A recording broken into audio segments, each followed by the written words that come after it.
Assalamualaikum warahmatullahi wabarakatuh. Di sini kami akan melakukan presentasi mengenai hidrokarbon non-konvensional. Perkenalkan, nama saya Sanjaya Kedama. Saya akan menjelaskan yang pertama ialah tentang pendahuluan dari hidrokarbon. Hidrokarbon adalah sumber daya energi yang sangat penting peranannya. Salah satu energi yang mengandung senyawa hidrokarbon ini adalah minyak dan gas bumi. Cadangan hidrokarbon ini terbagi menjadi dua jenis, yaitu yang pertama hidrokarbon konvensional dan yang kedua ialah hidrokarbon non-konvensional. Pada saat ini di Indonesia masih menggunakan hidrokarbon dari cadangan konvensional saja sebagai sumber utamanya, sedangkan hidrokarbon non-konvensional belum merata dilaksanakan di Indonesia.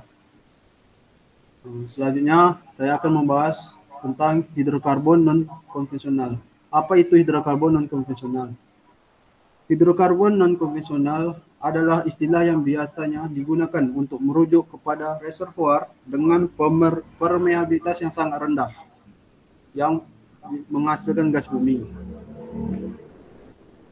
Reservoir non-konvensional sendiri mengandung lebih banyak deposit hidrokarbon dibanding konvensional. Namun, yang menjadi permasalahannya adalah teknik yang digunakan untuk memproduksi reservoir pada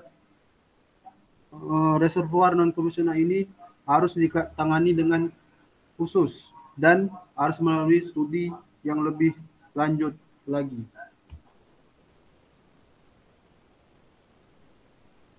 Sini adalah perbedaan antara hidrokarbon konvensional dan hidrokarbon non-konvensional. Yang pertama ialah hidrokarbon konvensional sendiri terbentuk dari sumber batuan dan hidrokarbonnya ini bermigrasi dari satu reservoir ke reservoir lain. Sedangkan hidrokarbon non-konvensional terbentuk dan tersimpan di batuan yang sama. Jadi dia tidak bermigrasi. Yang kedua ialah perbedaannya ialah yaitu harga permeabilitas. Permeabilitas dari gas non-konvensional ini memiliki batas harganya ialah 0,1 ml/Dc.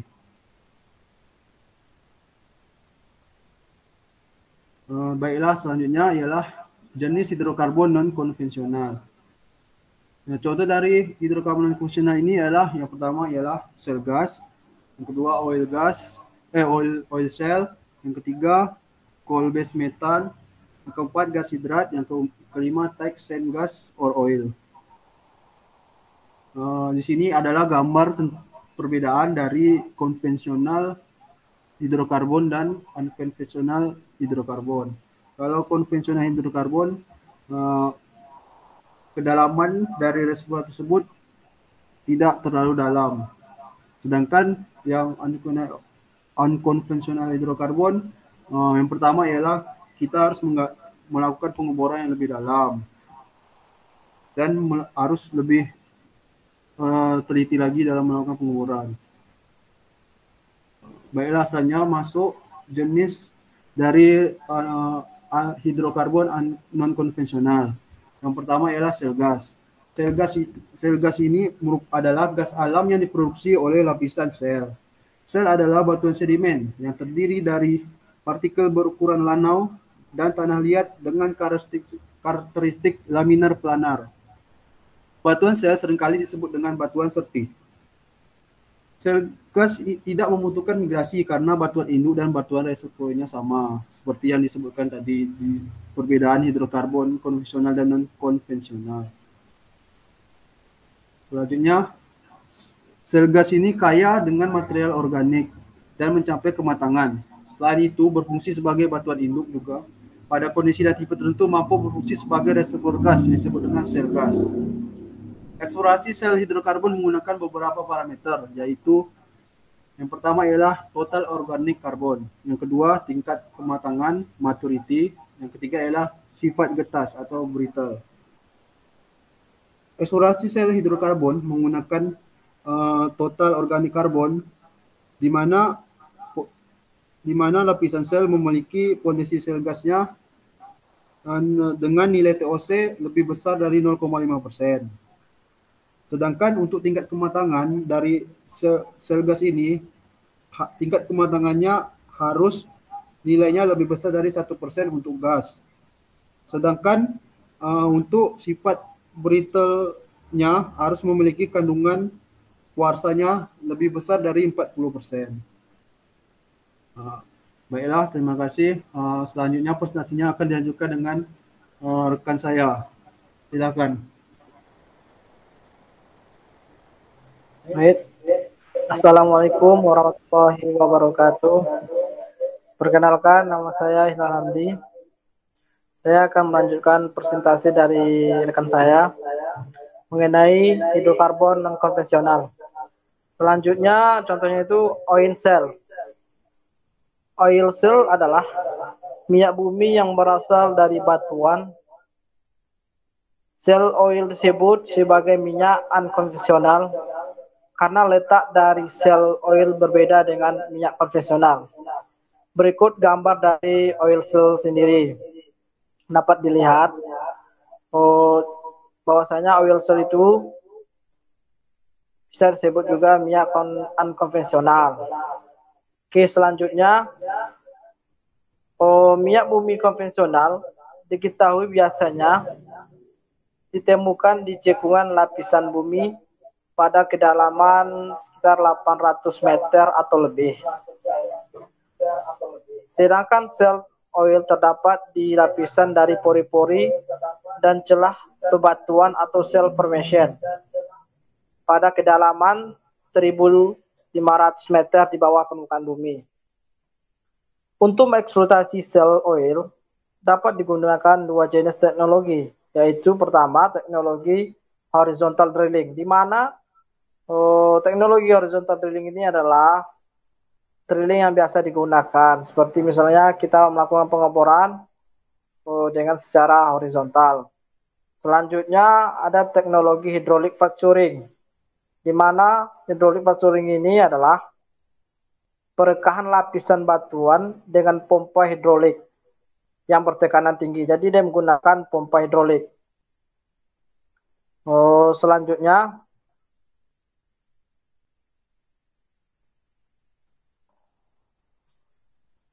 callback metan, di mana callback metan adalah gas metana yang terbentuk bersamaan dengan pembentukan batu bara. Callback metan tidak termasuk gas konvensional karena callback metan terbentuk bersamaan dengan terbentuknya batu bara. Sedangkan gas konvensional merupakan gas yang terbentuk bersamaan dengan terbentuknya minyak bumi. Selanjutnya, reservoir callback metan terdapat di dalam pori-pori batu bara dan terikat di dalam matriks batu bara. Penyebaran atau distribusi batu bara yang sangat luas di suatu cekungan akan sangat berpengaruh terhadap besarnya sumber daya callback metan.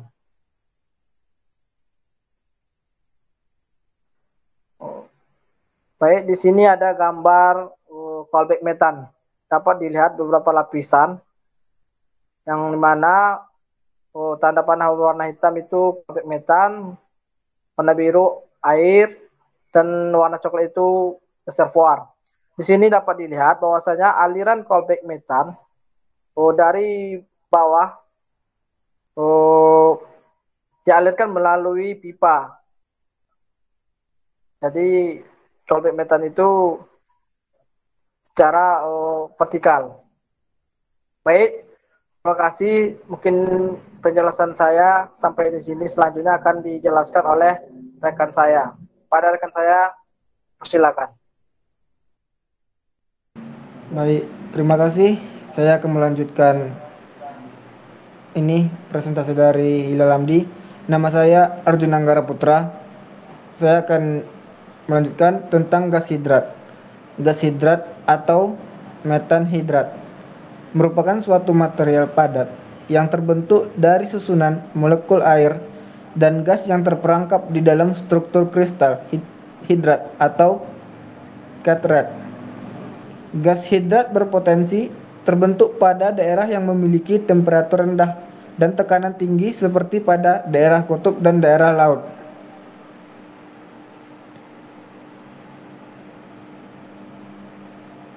gas hidrat termasuk hidrokarbon non-konvensional karena gas hidrat berasal dan diperoleh dengan cara yang tidak biasa dibandingkan dengan hidrokarbon konvensional. Oleh karena itu, gas hidrat merupakan salah satu energi alternatif yang ramah lingkungan untuk menekan terjadinya pemanasan global. Gas hidrat sangat mungkin digunakan di masa depan karena konvensional semakin lama semakin mengalami penurunan produksi. Oleh karena itu, mungkin suatu saat akan digunakan.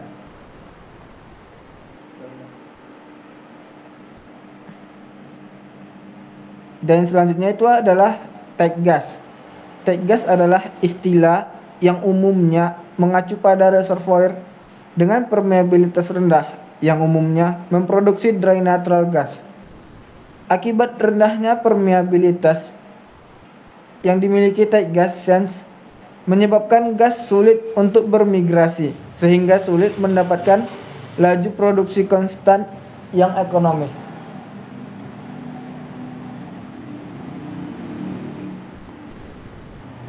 Banyak pengembangan terdahulu terhadap reservoir dengan permeabilitas rendah adalah pada reservoir sandstone, tetapi jumlah yang signifikan dihasilkan oleh karbonat, shale, dan lapisan batu bara yang juga memiliki permeabilitas rendah.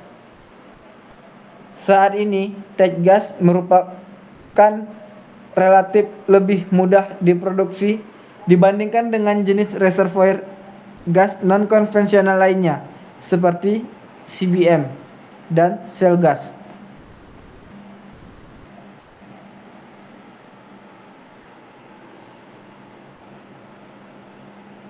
Reservoir tight gas membutuhkan usaha yang lebih untuk operasi eksplorasi mengingat harga permeabilitas yang dimiliki tight gas berkisar 0,001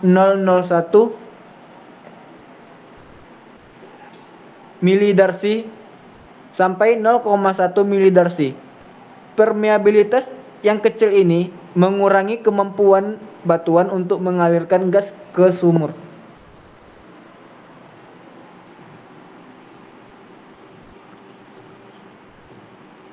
Seperti reservoir tidak konvensional lainnya, jenis ini dicirikan oleh permeabilitas matriks ultra ekstrim rendah. Banyak metode telah dikembangkan untuk lebih memahami dan memprediksi perilaku reservoir ini. Salah satunya adalah analisis kurva penurunan. Sekian presentasi dari kami. Mohon maaf bila ada kekurangan. Kami tutup. Assalamualaikum warahmatullahi wabarakatuh.